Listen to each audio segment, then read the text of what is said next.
websites, and I'll direct you to, for those who are interested in Presiding. Do not.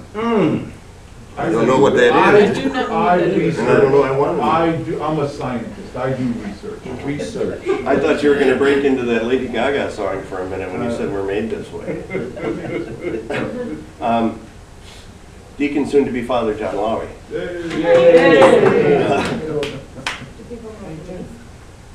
Denise kind of did her own. What if you don't know? Okay. You did. I just kind of walked around and tied in. Deacon Denise is here too. Oh, yeah, that's right. But some people hadn't come down yet. Oh, wait, no. Do you know anything about Reiki? Just a little bit. Because your shoulder's hurting. Whose shoulder's hurting? Yours. Very thirsty. Not very bad. Okay, Oh, well, your I neck. could probably I mean, your neck. just sit behind people a little bit and sing a little bit of that God-given energy if you're open.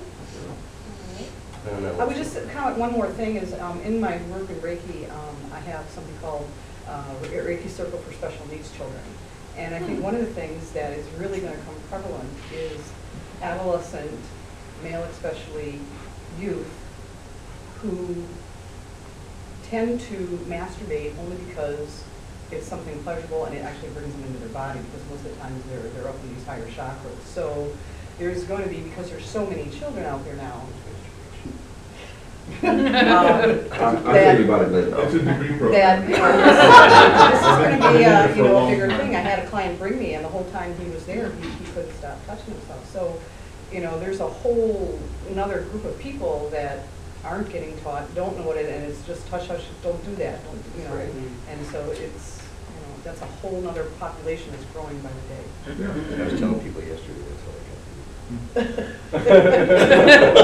kept. Right.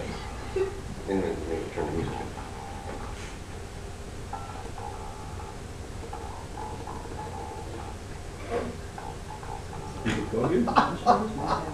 Plugged in.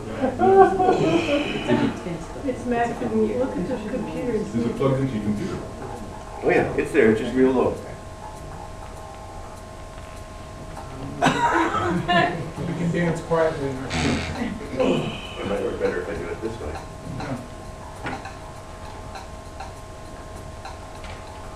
It's not going to be PowerPoint. It sort of sounds like a soundtrack There's of a a little- porn video. I don't know. It is. Yeah, exactly. Maybe for her, I got a hip. If you got a hip, then the chiropractor and I think it is to do exactly what the other ankle. Ask her about the balance. So it looks like you got a winner going here. Did you call for an appliance repairman? See, now everybody who laughed has seen one of those movies. All right, X-rated spirituality.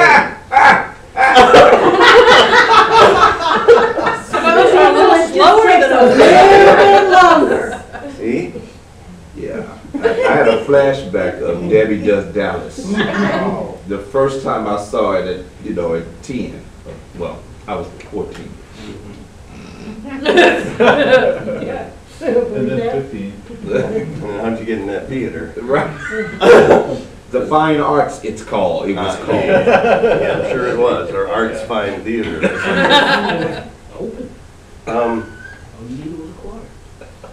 I want to talk about X-rated spirituality. That's what I call it.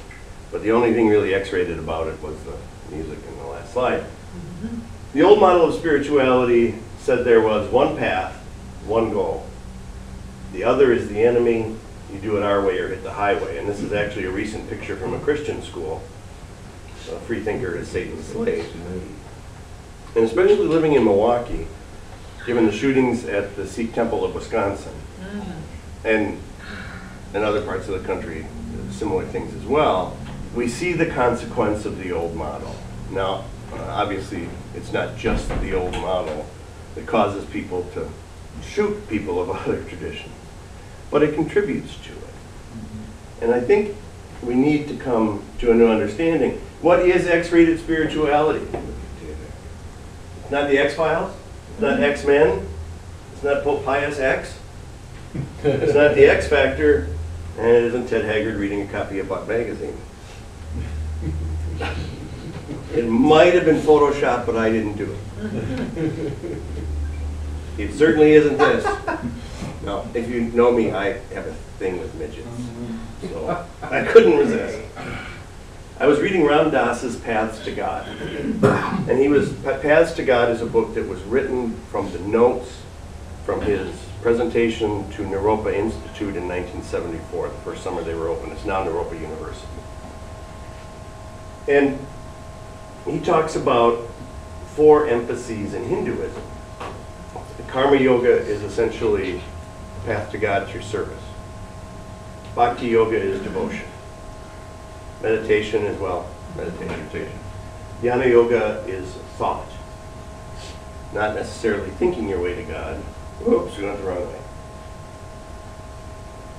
So if we replace those labels with the traditional Christian labels for them, Karma yoga becomes active ministry. Bhakti yoga becomes devotional and worship.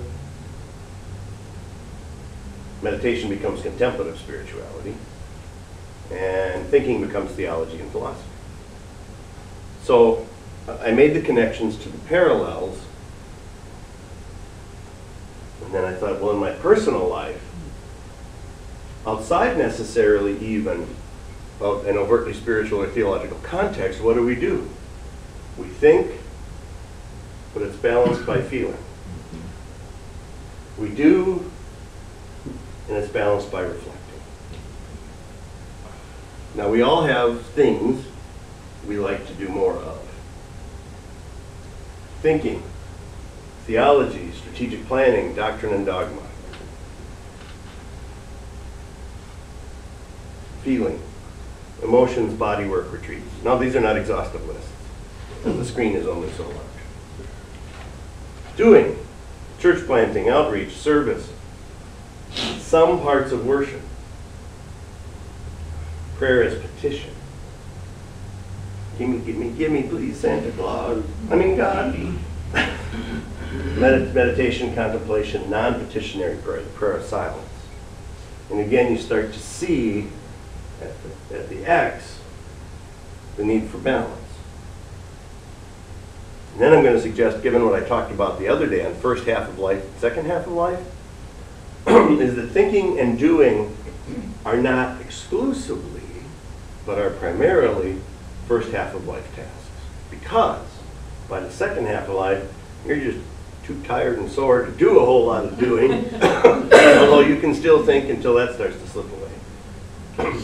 But you can reflect and feel. So the X really has a line through it this way that is another axis on which it pivots. Now, I didn't use a cross, which I could have, but because if we turn this into a cross, you have this implication that the top is better than the bottom. Right. And I wanted to do away with that. And I think it also helps to imagine the model flat. Remember those, have you ever seen those mazes they used to have, and it'd be like in a box, and the top piece would have holes cut in it, and you put the little steel ball on it, and you twirl little 4-axis handles. This thing floats on those axes as well. So what if it's worship? Thinking is maybe the sermon, but only if you're lucky. Prayers of the people in a liturgical context. Feeling, devotion, music, sacrament, smells and bells, and maybe the sermon, if you're lucky. Doing is the participation, which kind of overlaps with this notion of the prayers of the people. Any responses we're allowed to give, any movement we're allowed to do, come in, which is why I have sacrament up there, the coming forward part, at least we get our butts off the chair. And reflecting is in the periods of silence, which are more noted by their absence than their presence. Life applications. Because I think this model has broad applications. Thinking. Well, we get our education, we think about what we're going to do for a career. Family planning might be the birth control sense, but hopefully it is. But it's also, am I called to live with somebody else, or to be alone, or what would that look like? The doing is establishing that career and assuming you're not chosen, you haven't chosen to be single, well, you may buy a home either way, but buying a home, raising children, where are they going to go to school, getting them to soccer and t-ball and ballet and all that other bullshit, activities, those other activities. Feeling, falling in love, being present, and especially, forgive me. Jeffrey would be horrified, but it needs to go down or out of the way. Falling in love, being present, not just to our experience, but the experiences of others. Coping with loss, because there's one thing that every human being has in common. Two things, really. We were all born, and we're all going to die. The Western Church does not talk about the fact that we are all going to die. But I'm here to tell you, when we're talking about sex, we might as well talk about the truth, that we're all going to die. I know somebody who works in hospice, and it's just amazing to me the stories that this person tells me of how many families are tremendously upset because grandma was only 95 and she should have at least lived another 20 years. And then there's reflecting. That's what vacations are for, although you'd hardly know it by some people's vacation schedules. Spiritual practice, that's a kind of reflecting. And reminiscence. I never used to understand when I worked in the nursing home why it is that there were so many copies of that Reminisce magazine. And over the last few years, I've started to understand. They only have 3 subscriptions. No.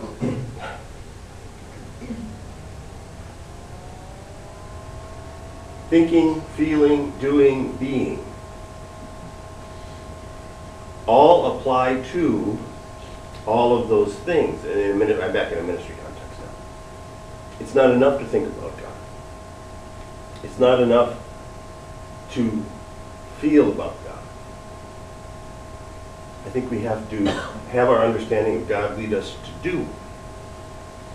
And I think we need to understand what it is to be in God. How we express that individually is going to be different. Can we, when we preach, manage to get people to think, feel, do, and be?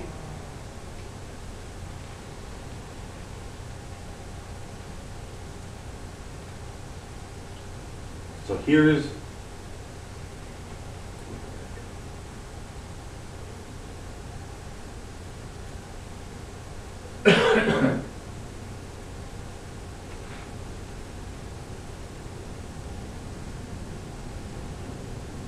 we all have 1 or 2 usually spots on this that are our wheelhouse. But we serve people from all points of the axe. Can we understand in the programs that we design, if we are a thinker, how it impacts a feeler? I don't believe, although some would say, that balance is the goal. Because I don't think for any one of us that's realistic. To achieve perfect balance between all 4 quadrants is shady. But I think that at that point of convergence, it gets like that maze again. So if we're too heavy in one half, the ball slides out of the middle. And if a holistic spirituality is somewhere in a circle that looks like this, can we spend time in these different places? Now, take it out of the personal context to a denominational context. Some of us are thinkers. Some of us are struggling very hard to not think as much. Some of us are feelers.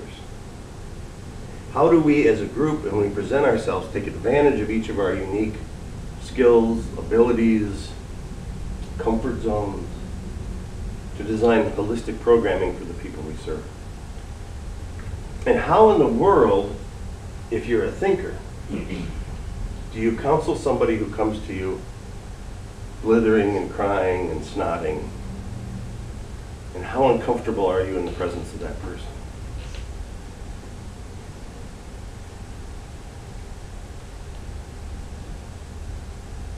If you reflect on the churches of your origin, to talk about family of origin, I like to talk about church of origin. How were they balanced? And how does that impact your ministry today? Bishop Selders pointed out a few years ago that it was perhaps my congregational upbringing, which I loathed and despised, that led me to believe that each ministry in this church ought to be autonomous. And I mention that because he was probably right. Usually is. But that's the last time I took you. But what unconscious influences?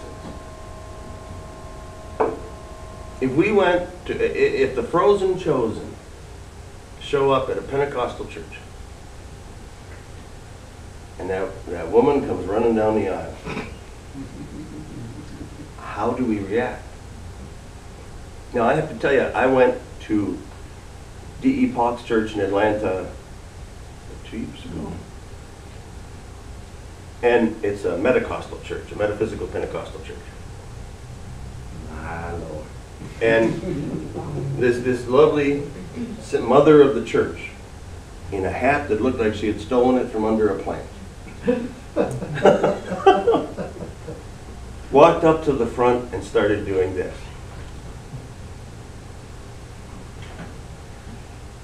I said, I have seen that same behavior in a church I served with old hippies who thought that's what constituted an Advent wreath procession.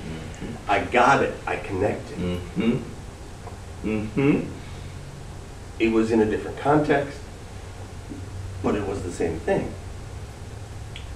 Then a woman came running down the aisle, taking her fist like this, and almost knocked poor Jeffrey Cole out cold. She came running across the front doing this, and I don't think he saw her coming. But haven't we seen that in other contexts? Haven't we seen people go up to receive communion sobbing, shaking, quaking?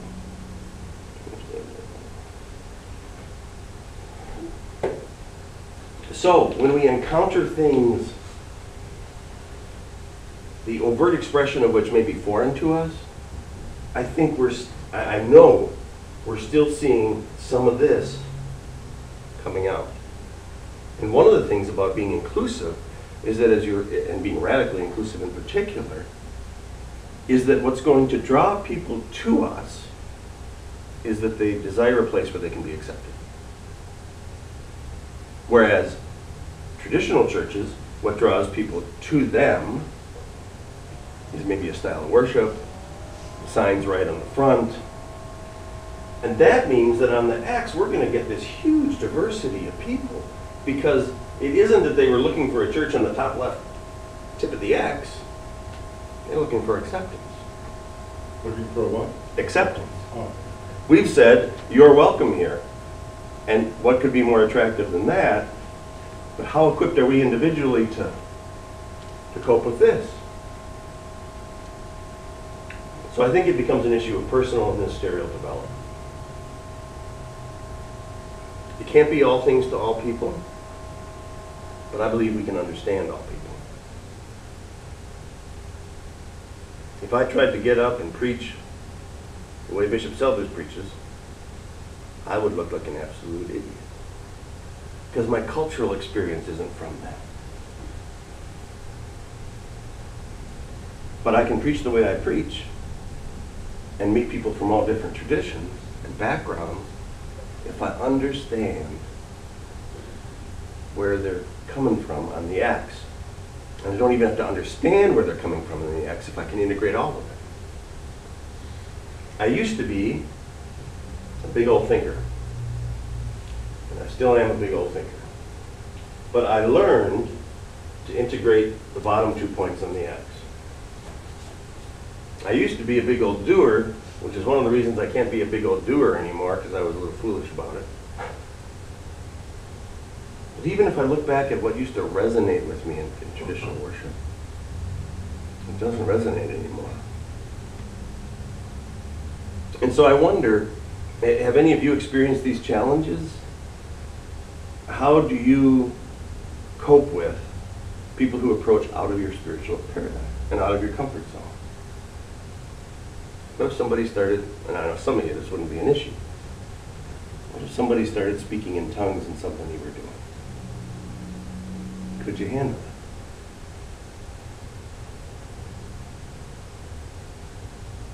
Well, I tell you what. I know you could.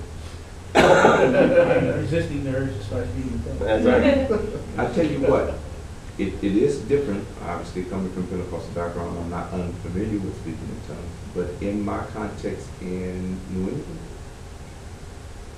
in our context, it would be very different. She preached Sunday and hooped.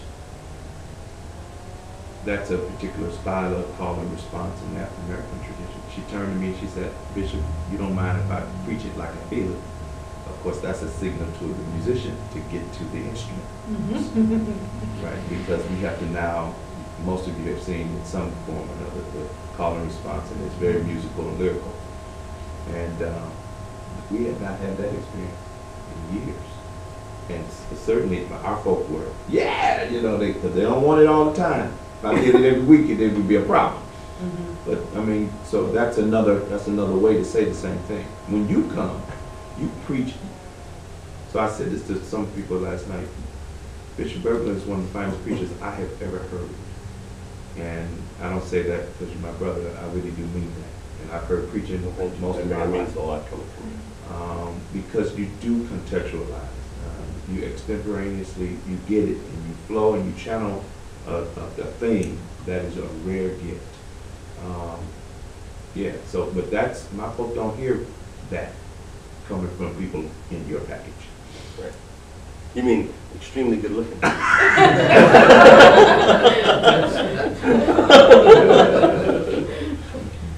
think that that's a twofold question.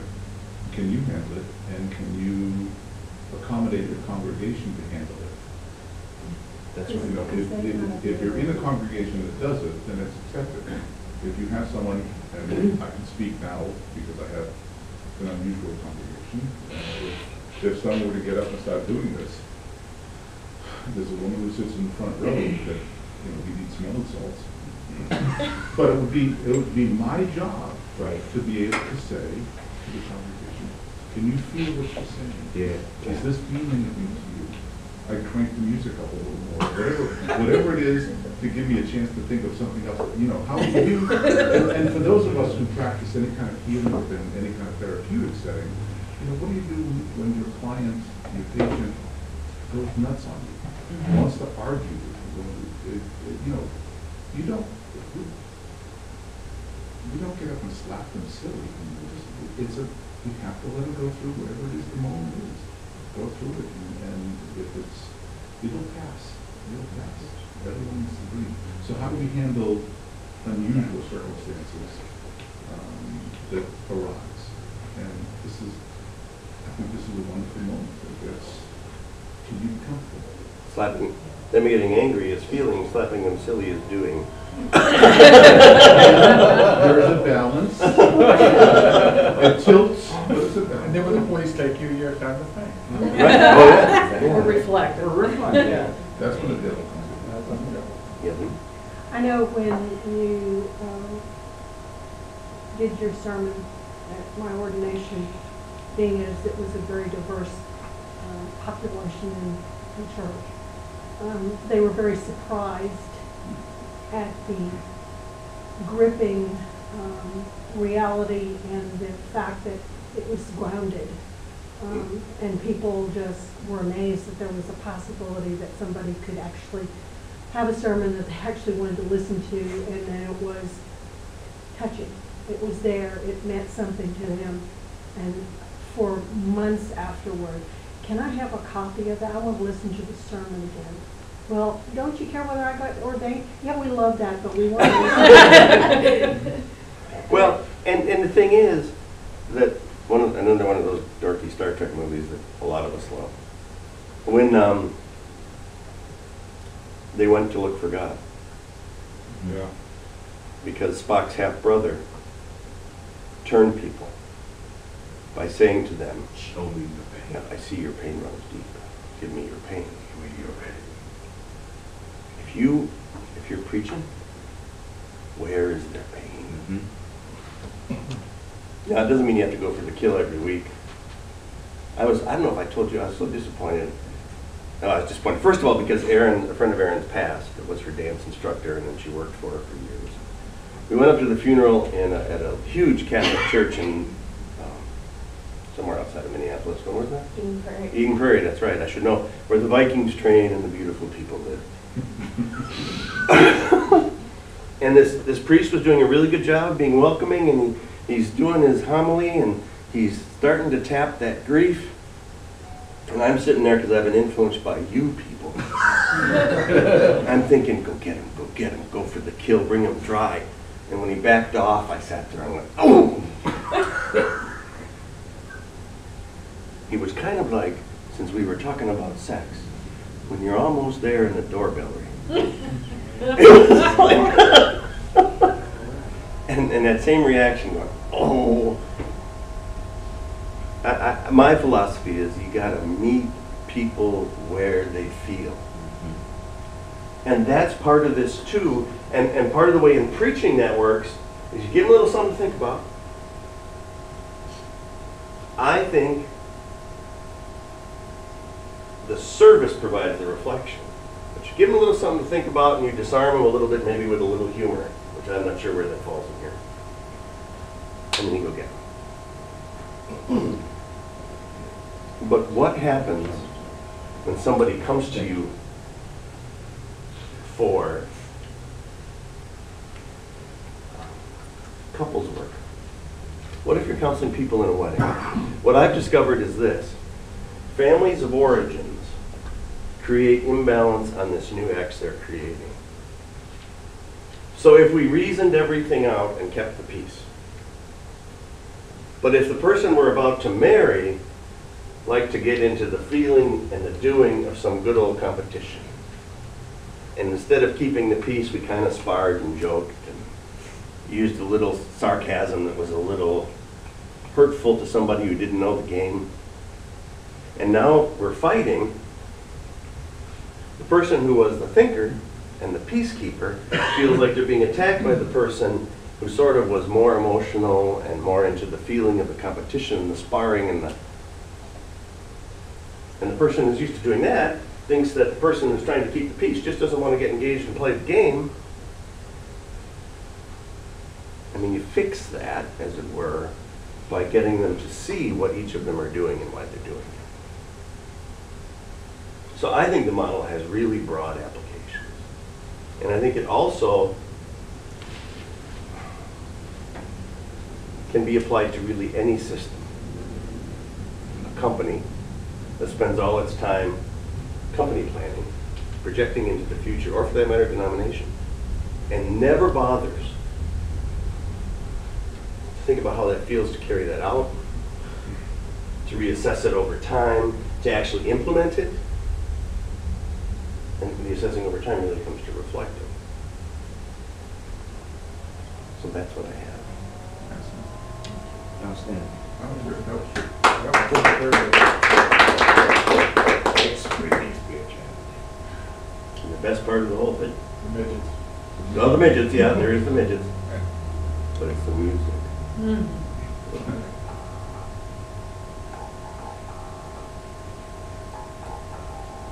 I found the music online by searching for porn music. And I thought of you. I'd like to know that. Only because what I found was one guy who in his home studio had played with this and these different instruments and put it together, and he put it out there to say to people, what do you think? Can you go back to one of your slides? The midgets, isn't it? With the doing?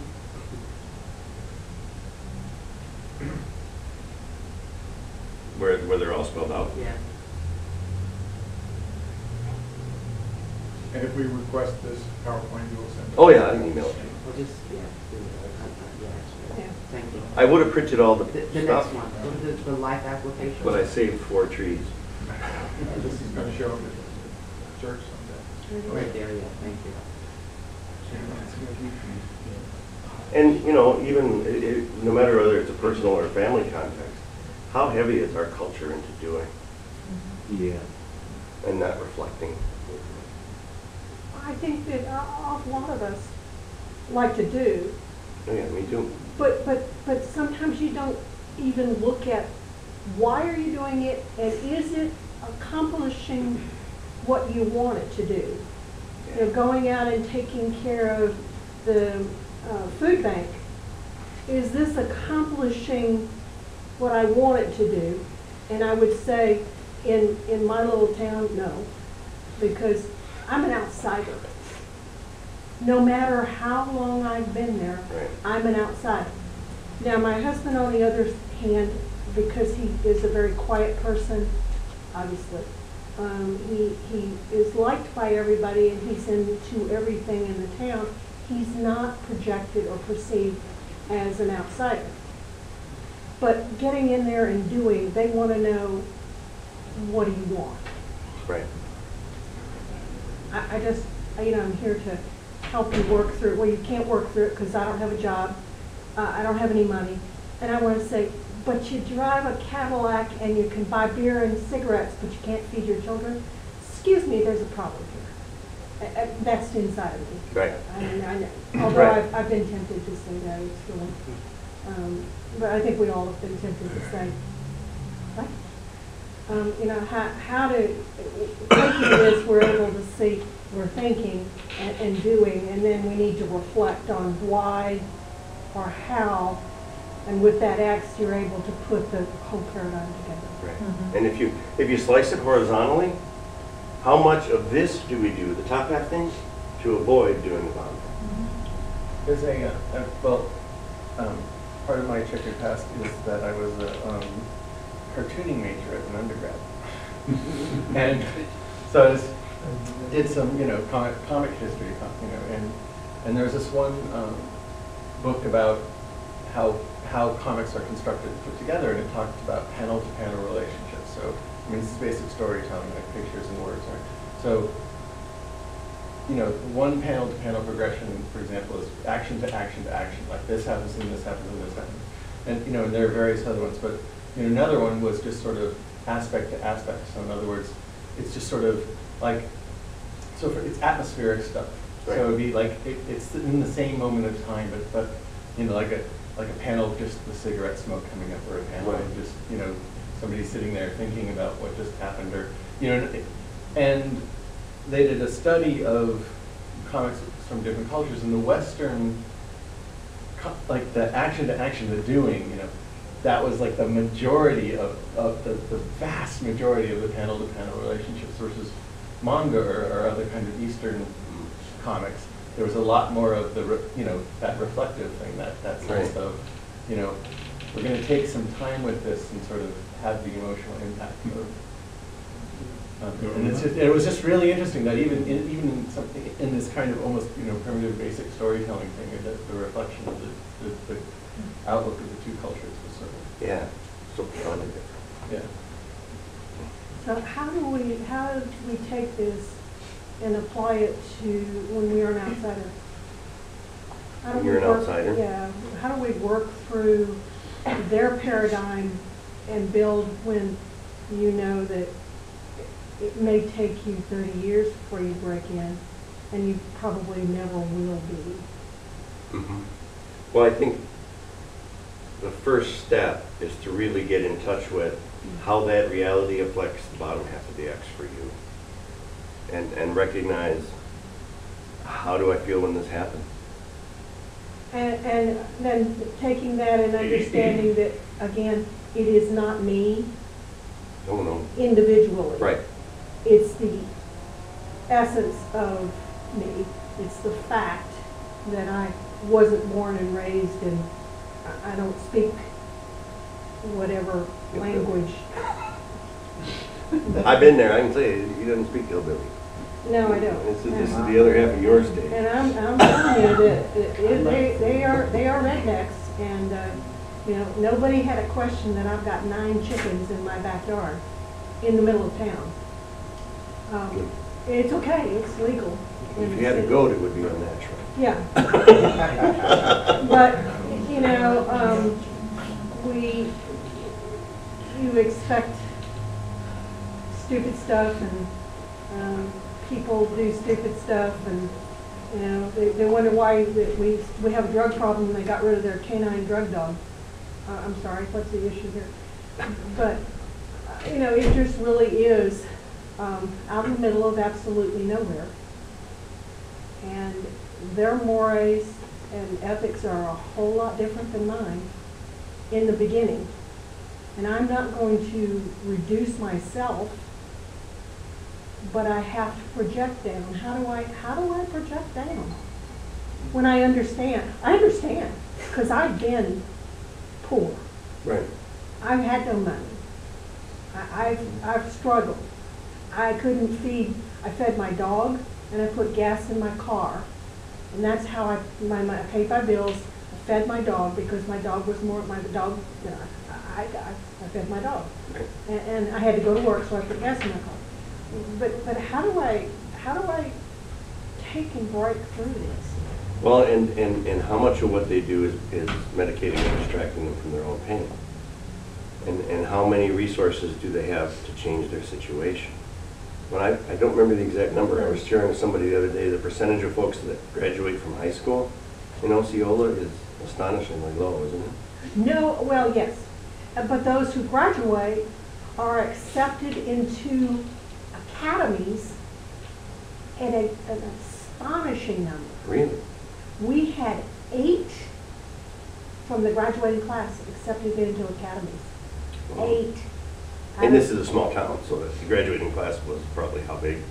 80, 60. Yeah, So we that's have 10%. 800 people in the town, that they, not including my chicken.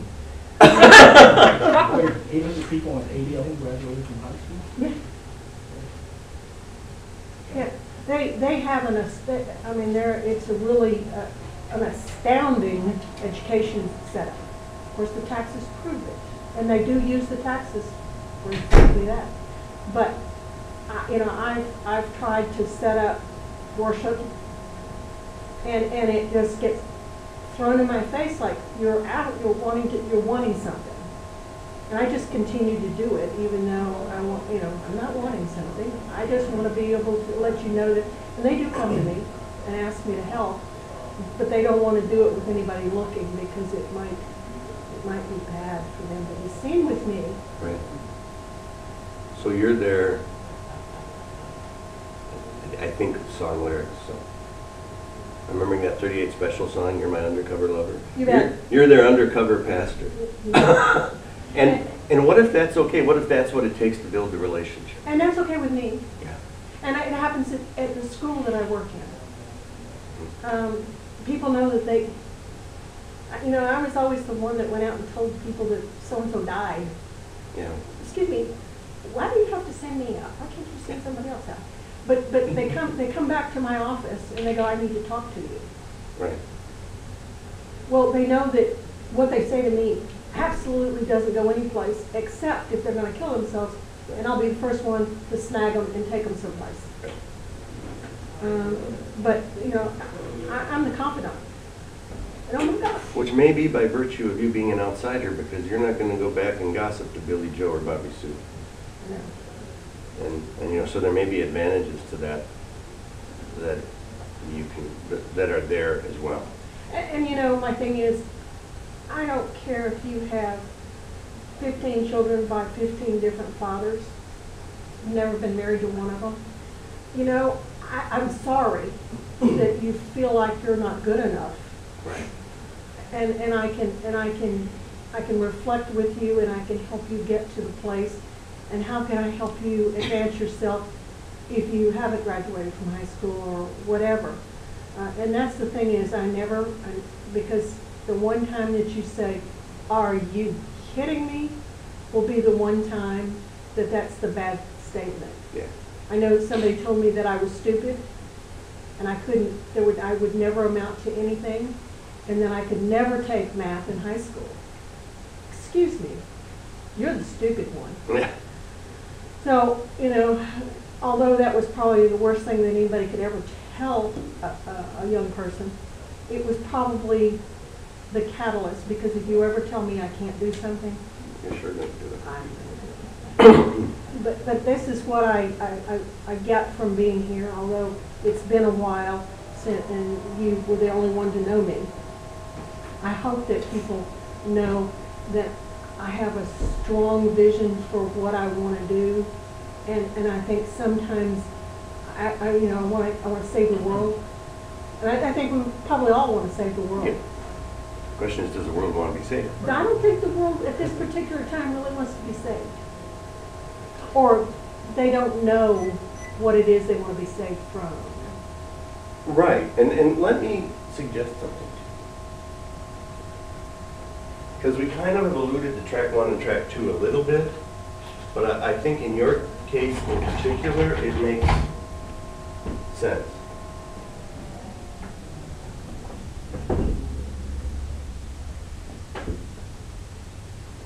So what?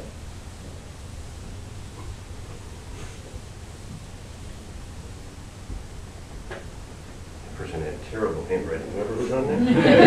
I don't know if you noticed that. I'm sorry, I hope I haven't diverted somebody to something else that they want to. No, because I'm still, I think this is important in your context, and I know there's other people in this room. Where's my Box pen? under the table. There, thank you. Because I know there's some other people that weren't here for track 1, track 2, and wanted to know more about it. But there, like anything else, there's it's hard to see, isn't it? I don't know that that's any better for you. Okay, we'll do track 1 and track 2. And this is not, in reality, this is a divided line. But this is what I'm going to call traditional church, right? Traditional church, traditionally done, traditionally expressed with the organ, the 950-year-old head usher. And there's an awful lot of that in there. What draws people to this? What does this say? How are you going to bring people in? Well, Safety. safety. I've done it before. That's Familiar. always, I've always done it that way. Familiar.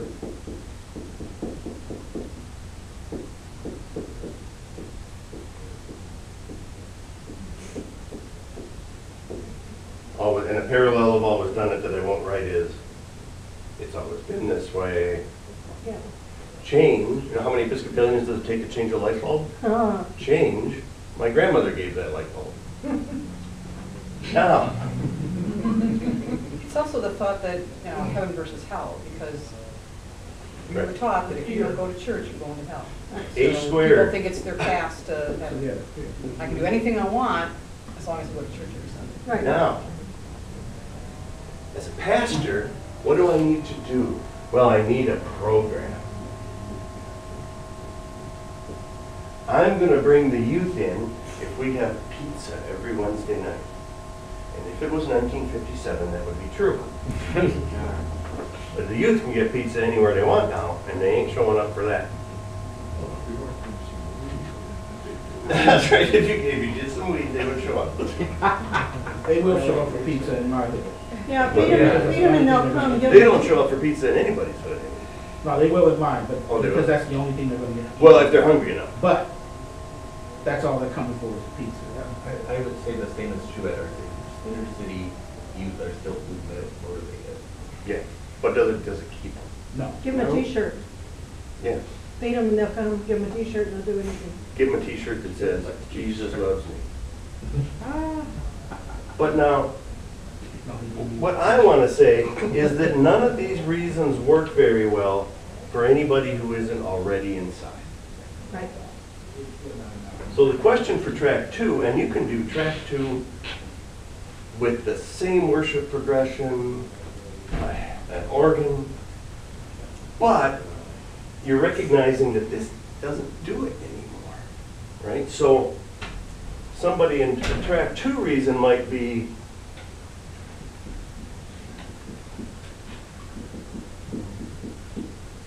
the availability of the pastor in the community. You're out there, you're visible. Roman Catholics have a particular deficit. I knew your head would pop. That's why I said it. Roman Catholics have a particular deficit in this area because, partly because of certain scandals, and partly for other reasons, a Roman Catholic priest isn't comfortable walking around the street in a collar, and I don't blame them. But your perception is that you're not available. I'm not suggesting that walking around in a collar, in a small town, they know who you are. You know, in your community, they should know who you are, and you shouldn't need a particular piece of clothing to do it. But are you available to the people, and as a means of doing that, are you networked? Do you know who people are?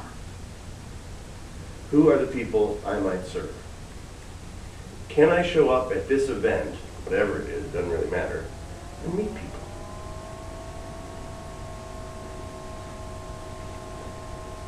And I think the biggest one of all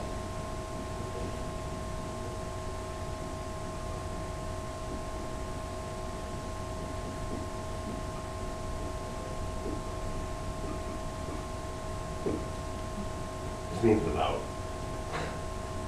I know some of you know. Meet the need without expectation. Say to people, I don't care if you ever show up at anything I do. And like the person who told you you'd never learn math, some of them will show up just to see what it's about. What's it about to show up somewhere where they don't care if I show up? Or where they're willing, I mean they care, but they're not making it a requirement. Where they're willing to say, life gets in the way. And so there's going to be times I'm going to do whatever it is I do, and you're not going to be able to make it, and that's okay. And I think that philosophically, that's the distinction between these two tracks. So, you know, we may make people feel safe in a track to context by our presence that actually affords a real safety that saving them from an, in my mind, imaginary hell doesn't provide. Or at the very least, a hell that they aren't going to see till they die. If you think about it, trying to get people to show up because of what's going to happen after they die is like selling an insurance policy that doesn't even pay them any money. Wow. This kind of familiarity brings with it familiar answers, familiar patterns, familiar responses that can be quite comforting for those of us attracted to liturgy. But when my world's going to hell over here, the same answers, the same responses just don't work. Yes? I think that last one, meet needs without any expectation, is probably the hardest aspect of ministry, because even though we might think that we are track two ministry, we are still stuck in track one mentality. Yeah. Yeah. I mean, that's the challenge. I'm not. But that's because I'm weird. And because, Judy laughs. Are you agreeing with me? Yeah, more or less. So, I don't have a problem with weird though. yeah, well, that's probably why we get along. The question is, why my first career was in art. There's the ocean, right? Okay. That's your big toe. Okay. I'm going to say that this is sticking your big toe into the water of people's lives. Now this will really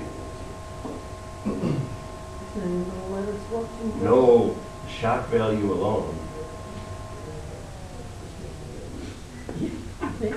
Should we try to listen? That's a stick woman. She's fully submerged. If I come to people and in my mind say, I want to get them over here, I'll never be deeper than toe deep. But if I change my paradigm from over here, numbers,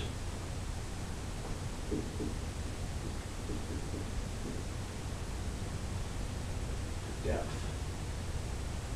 So I I can touch 100 people superficially on a Sunday morning, or I can get inside you and go all the way in. Touch your pain, let you know I'm here. And for me, and probably because I work in inpatient psych, but for me, that's ultimately more satisfying. For one person, yeah, that's how I feel, is Yeah. if I can help one person today, then I can move on to the next person tomorrow. Absolutely. Here's the challenge for me, and this is truly a challenge. I too have gotten stuck while trying to replicate and represent and build a possible track to reality. That means, however, bringing my track one familiarity. You know, somebody's got to pay the bills. Well, yeah. You know, somebody other than me and Kevin got to do the setup. You Well, know, somebody's got to. right. You know, how do we maintain? Which is here. How do you maintain without some offering? And you know, we can't even buy communion wafers without somebody putting something on it, so we can get it. Other than out of my pocket. And I hear that, and it's something we lose sight of because we're bivocation. But you can do this in terms of appearances with this motivation informing it. So maybe there's nothing about parish that can't be track two, you know. But instead of, remember, anybody remember YouTube? They hit in the 80s. The group sometimes. Yeah. They hit in the 80s, big, huge. It was the middle or late 90s that the Episcopal Church came out with the idea of a Eucharist. A Eucharist with U2 music. 15 to 20 years Later. too late. And that's the problem with this. Not that it's a parish, because you can be a parish either way, but that you're looking around going, what are they doing over there? Maybe that, well, look, 10 years ago that worked in the megachurch. Good. Now we'll take 10 years to decide how we're going to do it, and then 20 years later we'll do it and wonder why it didn't work. I mean, you can build parish, but you can wipe out, you can say my motivation is not going to be any of this. I don't need them to be afraid of hell. I don't need them to always do it the way they do it. Doesn't mean I'm going to change it 100% tomorrow, maybe 5 or 10. I'm not going to tell them about H squared, heaven and hell. I'm not going to bring them in by fear. I might bring them in by being radically available, networked in the community, meeting their needs without expectation. And setting up one of these structures that doesn't need 3,000 people to make it go. I mean, that's part of it too. If I set up this structure and I get 100 people, shit, we can rock. And I can still be all the way in.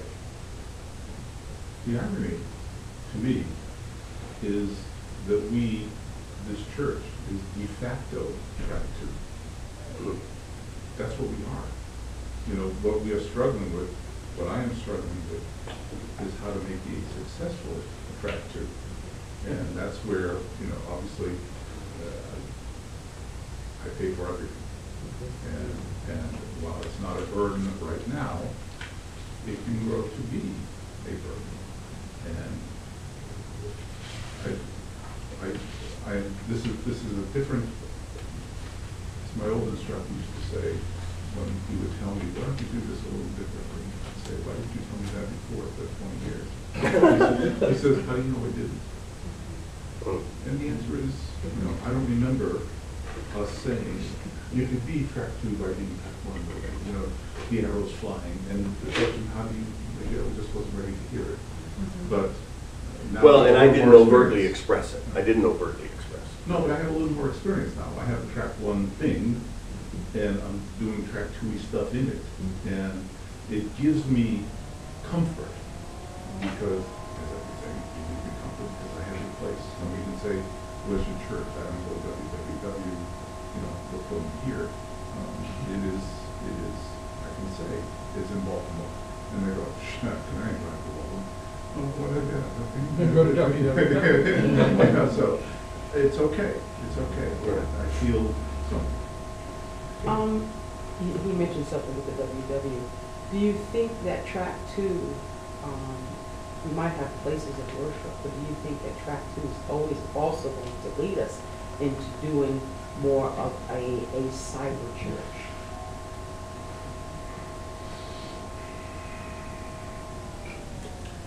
I would say, I don't think it's an all or nothing proposition. You know, I think being successful church in the 21st century means having a virtual presence. Is that not track 3? Well, what I mean by virtual presence is, here you didn't need a website. Here you definitely, if you're doing anything, they need a website. Track 1, you needed a telephone, You need a telephone. and the secretary to answer. Yeah. Track 2, you need a You got a website. cell phone in your And some stamps to send letters. Yeah, you don't have to do that anymore. Right. Because there's email. Right. You probably, here you send out the newsletter, but the newsletter is an internal document that doesn't reach outside your walls. Here you write a blog. So you have to learn how to do that. Well, the beauty of the new UAC website is you can blog on our website. We can set you up. So anyone, and we'll set you all up, not by November 1st, by January 1st, with access. So, or you can write a blog, send it to me, and I can post it. And then you don't even have to know how to do it. You can write it in a Word document. Put it on there. Blog about what? I mean, Well, I blog about whatever catches my attention. It's a sermon. Yeah. oh, It's a thought you had. You know, I was driving a car the other day and something stupid happened, and you know, God was in it. Mhm. When I told that, I don't know, I told the story about Pookie coming up on me behind the house and somebody was going to Yeah. kill him. You bet I wrote about that. But you have to have a presence on the net to exist. Yeah, and even if you're a business, Yeah. I mean, If you don't, you simply just don't exist to people. and here's what I want to say about that. Forget about modesty. If you post a picture, tag yourself. I don't care if it's a picture of a squirrel running down the street. All squirrels are named Bob, by the way. I can tell you about that later. So it's Bob the squirrel and Bob the chipmunk. I had never looked underneath to see if there are female squirrels. I assume they are. We'll call them Bob and Bobette. Joe. Bobby Bobette. Bobette. Bob and Bobette. But you tag yourself. You know, and in opportunities when you write things, it always offers you to add tags. Add yourself. Because those things go into search engines. And when somebody searches Rebecca Pierce, boom, all the things she's written come up, the things she's... Yeah. We should probably do a session, and maybe this is a virtual session. We should do a session about how you brand your ministry, because this is all about how the cyberspace works. We've got it on big boy. Yeah. Yeah, I'll say absolutely. One of the other things that I think is different between track 1 and track 2 that presents, at least to my track 1.5, a little bit of a struggle, though not really, is I think track 2 ministers are a lot like a Kleenex. Don't you try to move your nose on me. In the sense of that there's a high need for us when someone dies, the occasions when people are crying. Someone wants to get married, baby is baptized, someone finds out that they have an illness, those type of things. But it's kind of like we go in, we do our work, often very deep work with people, and then they're kind of done with us for a while. You don't need the Kleenex again until your allergies start acting up again or you have another cold. Whereas in track 1, you're kind of expecting a more ongoing relationship. You'll see them every Sunday or at the various programs or at youth meetings. And I just don't think that's the reality for... But the expectation may be they see you at this and that event in town. And I don't mean a social event. I mean, for people who are involved in the community, you know, you're at this thing, you're at that thing. Here's the slogan you need to remember. Shameless self-promotion. If you don't do it, nobody will.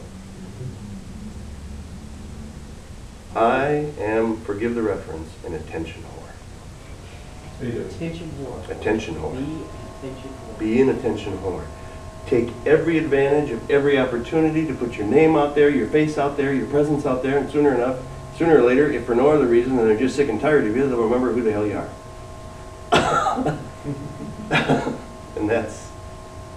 And it takes, I'm a person who spent much of his life caring about what other people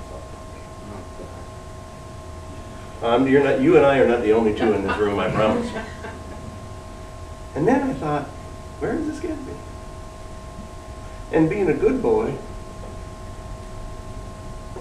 doesn't get you any attention. Now, I'm not saying run naked down Main Street, although on occasionally Jerry does. What a website. That's shameless self-promotion. 9.5. That's right. But, be there, be loud, be proud. At least wear a casket. Right, Jesus. I'm waiting for the red paper. A white one with a white zucchini. Yeah. See this, and hear this, because I don't, this also is another piece of this. It is the kind of humbleness and modesty we learn that's fake. That it's just fake. It's fake. Because if you walk out of your house with a collar on, the light follows you. Okay. All right, and you are spotlighted. It's fake. So take that into a 21st century reality that says anytime you presence yourself on the web, it has to be linked to your brand. You are a brand. Oprah, you know her, right? Because of her brand, not her as a person. You don't know her. You know what she has done and what she has done to brand herself to her presence. Ooh, this is good. Are you branding yourself or are you branding your ministry? You are branding what you do. But you too. Okay. Because they are going to, it is you that is going to draw them in, no matter how many times we've been told, don't go to church because of the pastor. Right. Whoever thought of that was a guy who was a terrible pastor and wanted to get people to show up. You're going to draw them. I am in this town, Bishop Craig. I'm bishopcraig.com. And I did it reluctantly. It was actually Father Wilson that kind of taught me. It would first talk to me about branding. So, I would say whatever you want to call yourself, priest, pastor, rev, extremely intelligent, fill in your first name. Very beautiful, very handsome, fill in your first name. But get a tag. So, title, like you said, Bishop Craig, they know you as Bishop Craig. And yet, I don't insist Pastor they call me Jackie. Bishop Craig. Pastor Jackie. Yeah, there you go. Rev Kev. Rev Kev, that's exactly what I was going to say. Yeah. He is known in New Haven and all over the state of Connecticut as Rev Kev. Okay. And then he gets you Rev Kev. Right. Well, that's all right, though. It's interesting, you don't hide the fire department or the hospital.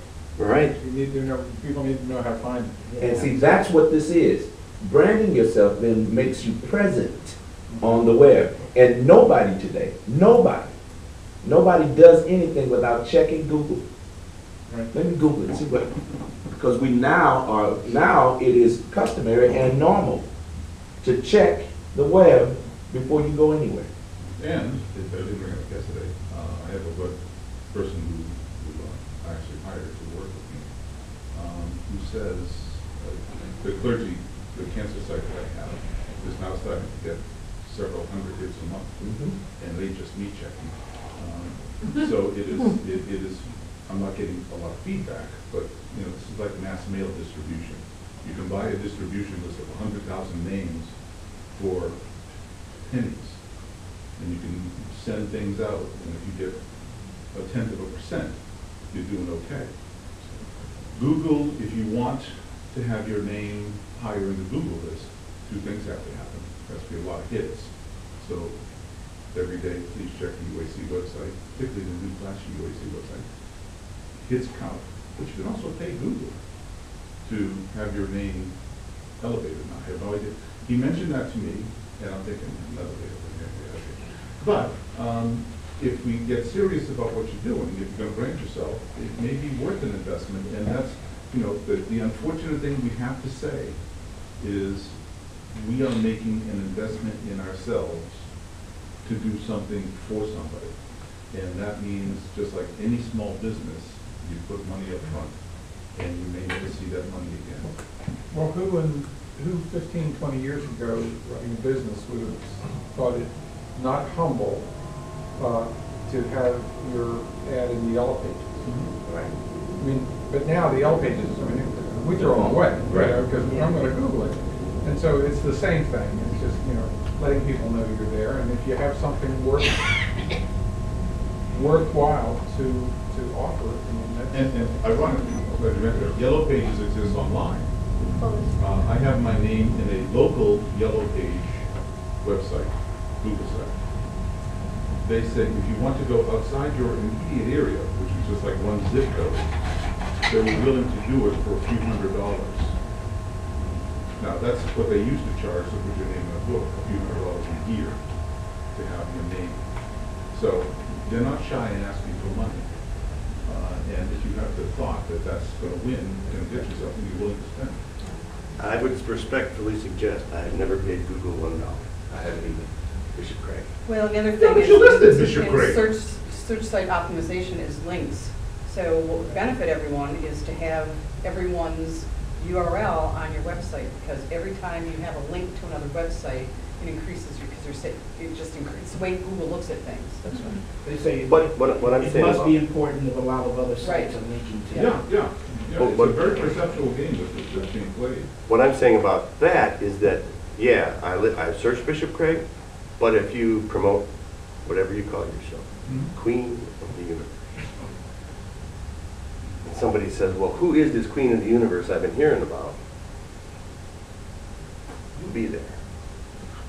So, I mean, because optimization can run $150 a month, and I can't do that. Well, and if you would type Denise Getzenir, you're going to see my Twitter account, you're going to see my LinkedIn account, you're going to see my Right. Facebook account, you're going to see my website, you're going to see my UAC, you're going to get it all. Right.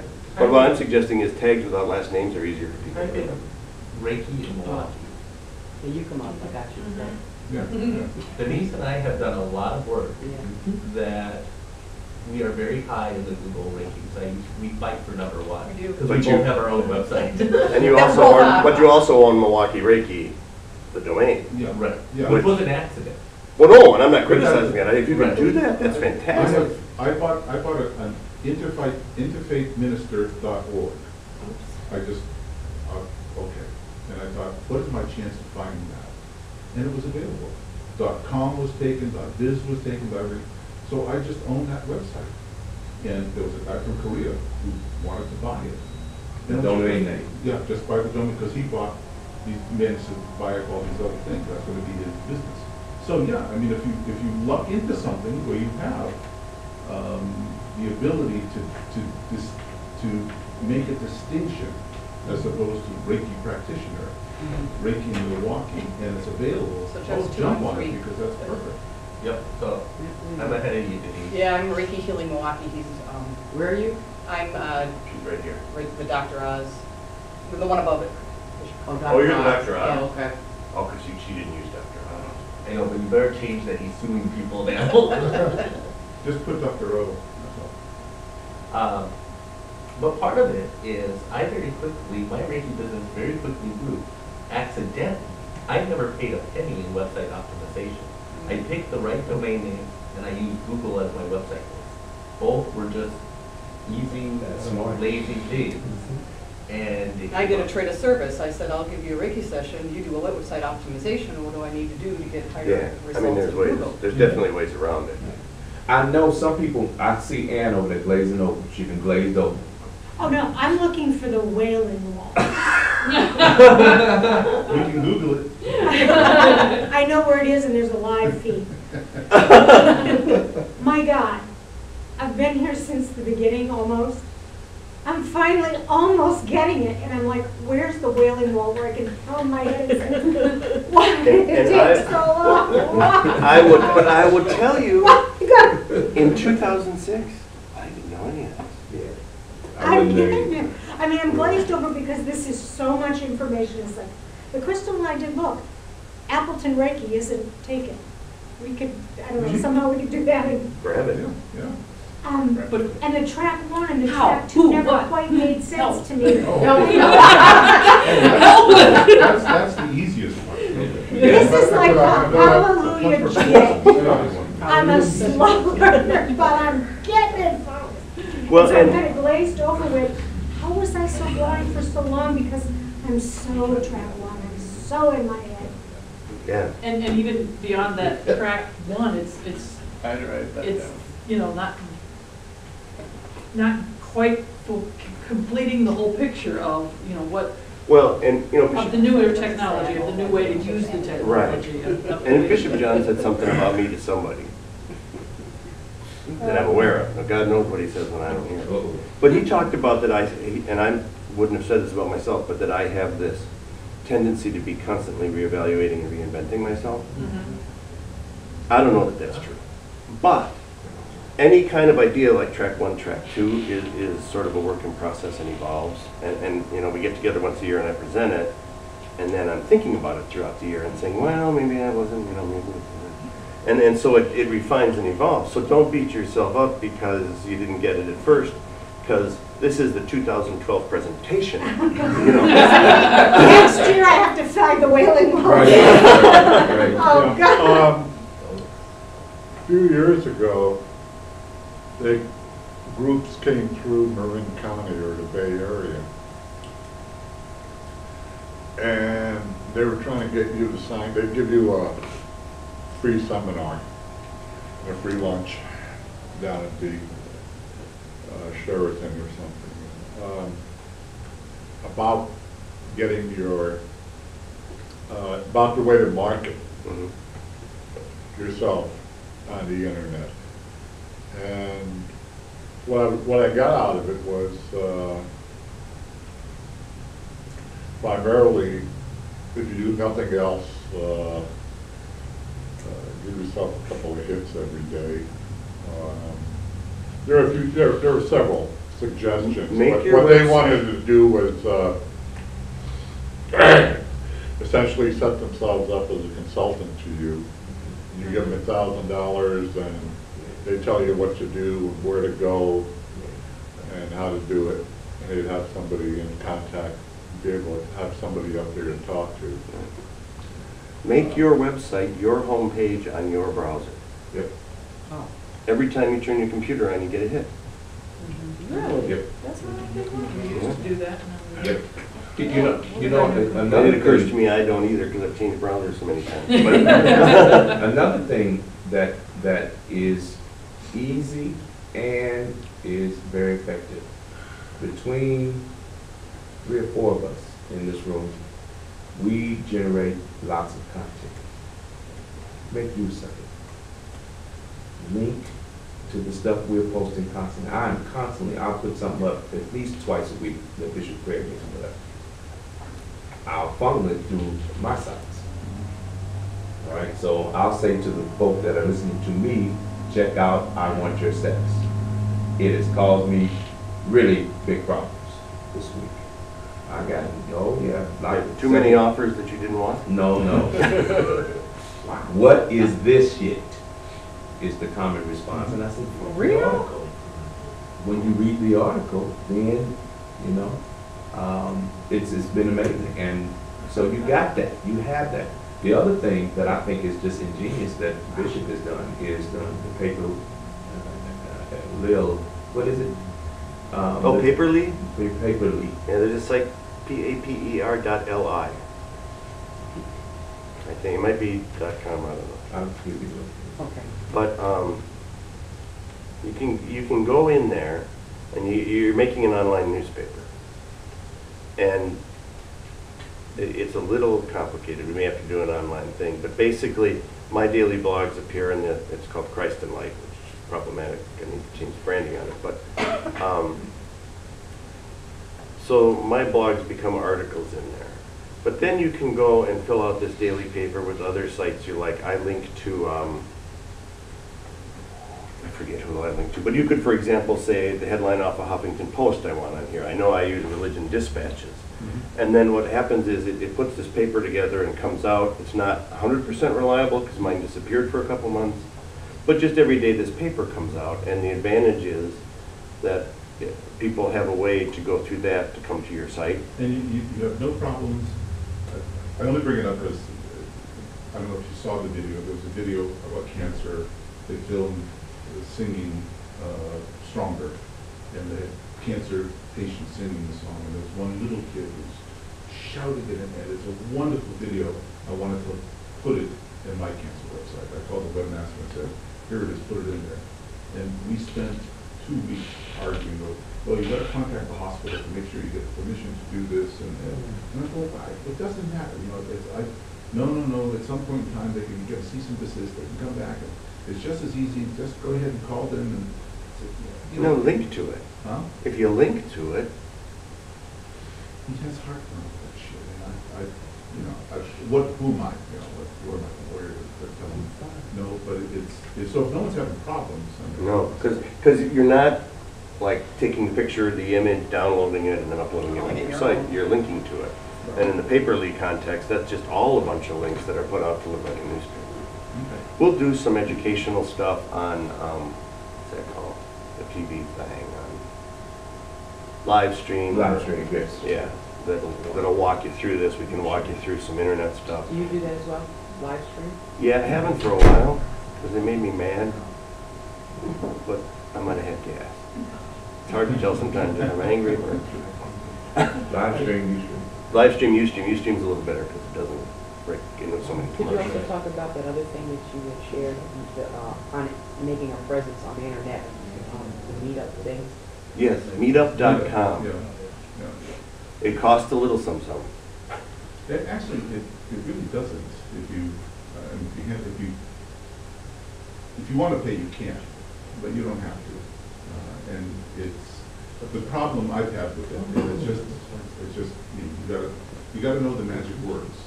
If you want to attract a specific crowd, you have to kind of know what the magic words are.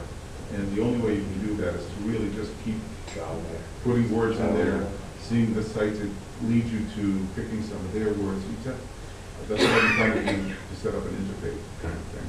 Anglican interfaith, I'll get all kind of Anglican stuff. And we can do a training on that too. Yeah. I mean, if there's something you want a training on, let us know, because we're more than willing to do it. You remember too, when you set your homepage, if you have more than one website, you can have any number of pages open when you open your browser. There's also, I just got involved, I just found, on iTunes, if anybody has an iPod or anything, there's also an iTunes University. Yeah. And there's just a million, absolutely million stuff on there for religion and spirituality stuff. So history, I'm big into the history stuff. So there's big religious history stuff. There's a lot of just everything. It's absolutely amazing. But iTunes University. iTunes University. Yeah. And it's free. And it's pretty When you download. And these are universities that let you take courses. Little ones, big ones, everything in between. But it might be an interesting thing for the Anglican thing. Yeah, yeah. Because they have sermons, they have, I mean, just everything. It's really interesting. That's good. And if you do podcasts, and you want to know how to do a podcast, I can help you. That can go on iTunes and be downloadable for free. $99.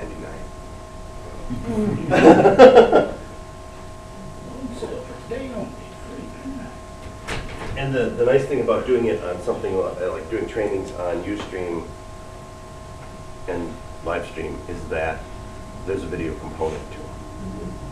You know, so we can set up a time, we can do excuse me, do it live at 8 o'clock next Tuesday or whatever, and then it also becomes available on demand. And we can send out links to that. We can make it as easy, particularly with the chimp business. MailChimp, thank you. We can send out links to stuff more. Rev Cab is up next. Let's take a necessities break.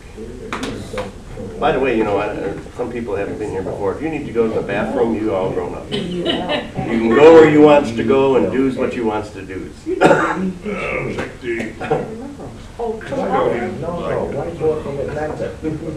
I have some gum here. Did she come back yet? I don't know. I thought she did.